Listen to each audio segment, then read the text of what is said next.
কি গো দিদি, মেয়ের বিয়েতে তো ভালোই খরচা করলে। হ্যাঁ, সে তো একটু হলো। বলছি, তা এত যখন খরচাই করলে তাহলে চিকেন করলে কেন? মটনটাই তো করতে পারতে।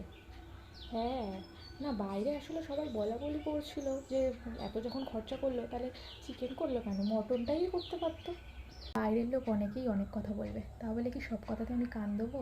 কেন, তোমার মেয়ের বিয়ের সময় তো তুমি খাসির মাংস করেছিলে, তো লোকে তখন তো বাইরে সব এসে বলা বলি করছিল, আমার পাশে দাঁড়িয়ে সব বলছিল যে খাসির মাংসটা সেদ্ধ হয়নি, শক্ত, পোলাও করেছে, পোলাওয়ের চাল সেদ্ধ হয়নি, শক্ত।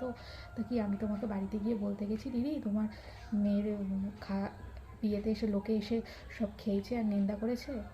আমি সব জানি গো, কে কেমন কি বলতে পারে, তাই জন্য আমি তোমার বাড়িতে গিয়ে বলতে যাইনি। না সেটা না, আসলে সবাই বাইরে বলা বলি করছিল তাই তোমাকে এসে বললাম, আর কিছু না। দিদি তোমাকে একটা কথা বলি, একজন বাবা তার সারা জীবনের পরিশ্রমের টাকা খরচা করে মেয়ের বিয়ে দিয়ে গেল, সেখানে যদি চিকেনের জায়গায় মটন না হয় তাহলে কি খুব ভুল হয়ে গেছে? তারা কি করে বলে কোথায় কাল যদি আমি বা আমার হাজব্যান্ড দুজনের মধ্যে কেউ অসুস্থ হই, তখন কি পাড়ার লোক এসে আমাকে সাহায্য করবে 2 টাকা দিয়ে? তা তো করবে না। তাই আমাকেও তো ভবিষ্যতের জন্য সঞ্চয় রেখে তো কিছু টাকা তো আমাকে রেখে দিতে হবে। সব তো আমি উড়িয়ে দিতে পারি না লোকের খাওয়ানোর জন্য। হ্যাঁ, লোক আজকে বলবে খাওয়াবো, মটন খাওয়ালাম, তারপরে কালকে ভুলে যাবে, তখন বলবে মটন ভালো হয়নি, শক্ত হয়েছে, এই ভালো হয়নি, ওই ভালো হয়নি, যেমন তোমার মেয়ের বিয়েতেই বলেছে, তোমাকে আমি বললাম। তো সেরকম তো আমার মেয়ের বিয়েতে বলবে না, তার তো কোনো মানে নেই। তো যাই হোক, তো সেটাই আমি তোমাকে বলছি যে কী করে মানে আমি এটা করব, সেটা তো আমার পক্ষে সম্ভব না।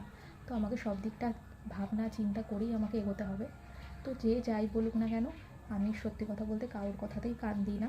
তো আমিও মানে এক্সপেক্ট করব তুমিও যাতে এইসব কথা, বাইরের কথা আমার ঘরে না নিয়ে আসো, বুঝেছো?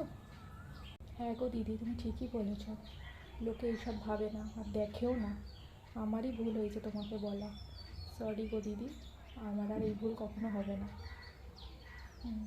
সময় মনে রাখবেন আপনারও কিন্তু একটা ভবিষ্যৎ আছে।